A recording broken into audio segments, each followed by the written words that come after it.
السلام علیکم، آپ دیکھ رہے ہیں بیٹھک نیوز۔ خبر شامل کرتے ہیں۔ خانیوال ڈپٹی کمشنر کا محکمہ زراعت کو جعلی زرعی ادویات، کھادوں، بیج کی فروخت پر ٹارگٹ بیس کریک ڈاؤن کا حکم۔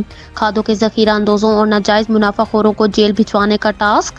ڈپٹی کمشنر کی زیر صدارت district agriculture task force advisory sub committee کا اجلاس۔ اسسٹنٹ کمشنرز، ڈپٹی ڈائریکٹر زراعت، ایڈیشنل ڈائریکٹر لائیو اسٹاک کی بھی اجلاس میں شرکت۔ فرٹیلائزرز ڈیلرز، کسان اتحاد رہنماؤں، متعلقہ زراعت و دیگر محکموں کے متعلقہ افسران بھی اجلاس میں موجود۔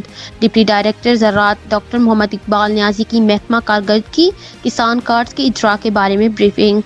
ڈپٹی کمشنر کا کہنا تھا کہ موجودہ موسمی صورتحال میں گندم کی فصل کو مزید کھاد کی ضرورت نہیں۔ سلمان خان نے کہا کہ محکمہ زراعت و سی اس بارے میں فیلڈ میں جا کر کسانوں کی رہنمائی کرے۔ ڈپٹی کمشنر کا مزید کہنا تھا کہ کپاس کی پیداوار میں اضافے کے لیے عملی کام کی ضرورت ہے، کسانوں کو گائیڈ کیا جائے۔ سلمان خان نے کہا کہ سیڈ کھاد مافیا ملکی معیشت کا دشمن، زیرو ٹالرنس پالیسی اپنائی جائے۔